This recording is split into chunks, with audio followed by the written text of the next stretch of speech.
What's going on, everybody? Welcome back to the channel. This video is, I really wanted to kind of show the wiring stuff that I had ordered, and that's another reason why I'm probably just now doing this and I haven't been able to work on the car much. Kind of give you a sneak peek on what we got and explain it and kind of tell you what we're going to do with it and how we're going to do it, even though plans might change whenever we start actually putting everything in the car. So I'm going to walk you guys through all that stuff and show you what it is. You got to have power from your battery. I ordered some welding wire, a welding cable from Amazon. It's 4 gauge wire. I think that's efficient enough to be running all the electronics that we're going to be running. Batteries in the back, so of course we're running battery cables up forward and you know, all that mess. I got a new battery box or battery holder for that area that I think is going to work. I'll show that to you real quick. This is what I was shooting for. I mean, I think it can bolt to that little side panel there, not the quarter panel, but the little hump there that's in the back where the hatch area is. I think this is going to work. Of course, I've already got like wire strippers and stuff. I mean, if you don't have wire strippers, obviously you ain't done any wiring. So I've got all that stuff, but cutting heavy gauge wire, I didn't have any heavy gauge wire cutters, crimp tool or whatever. So I got this. I got this in a package deal. It came with this. It also came with this crimper, which this thing is like pretty heavy duty for like battery wires and stuff. I can see some good use out of that. That's pretty cool. It actually came with like your little crimper or your battery connectors, your wire connector, butt connectors or whatever. It's got different sizes in there for the wire, and then of course your little heat shrink sleeves you can put on the ends, make it all nice and neat. Got a heat gun because I got a little heat torch and I don't really like using that much unless it's like little easy wiring stuff for little heat shrink butt connectors or whatever. But I got a new wire gun. It was actually pretty cheap too. I got a whole box, a variety pack of heat shrink tubes, which they're long. I mean, you can cut them down, but it was pretty cheap. I'll do my best to go back through my purchases and get the link for it and tag it into the video, so that way you guys can know what I got. Battery terminals. These are 3-post, well, 3-way. I mean, I don't know if I really like these. They feel kind of just rinky-dink cheap. I got them. We'll try them. If they don't work, we'll change them later on. These are my butt connectors, and of course I just showed you the shrink tube because I got the bare ones. I think I'm going to feel better doing it this way because I know I'll have good contact. I can actually see the wires go in and then slide the sleeve over, heat shrink it myself.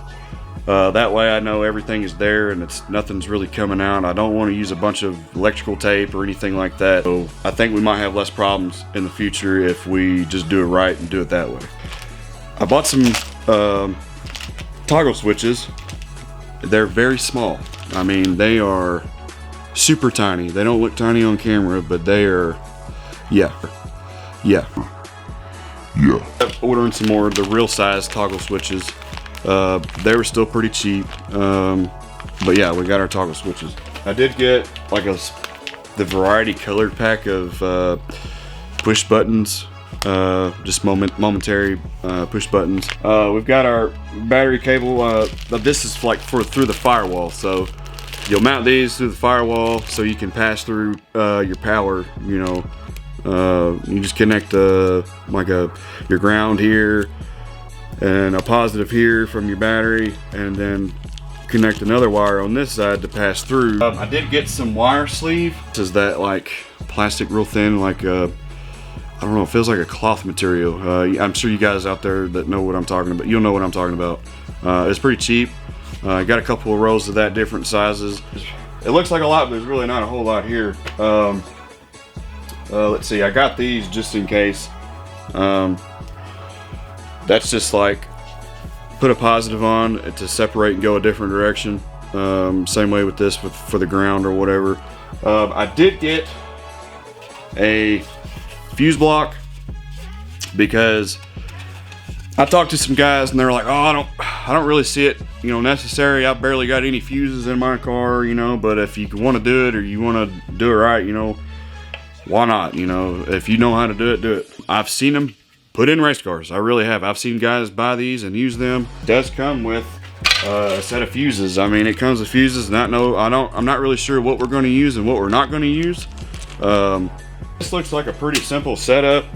You got your ground here on this end, you got your positive here, and then of course you're going to put, you know, wire what you're wanting to wire in here. Everything is going to be run to this. Not everything, I could say, but majority of everything is going to be run to this. And of course, I'm talking fans, lights, fuel pump, you know, nitrous, I mean, all that stuff. I'm going to run it, you know, safely through a fuse panel. Once it runs through a fuse panel, then I also ordered some of these. These are just some relays off Amazon.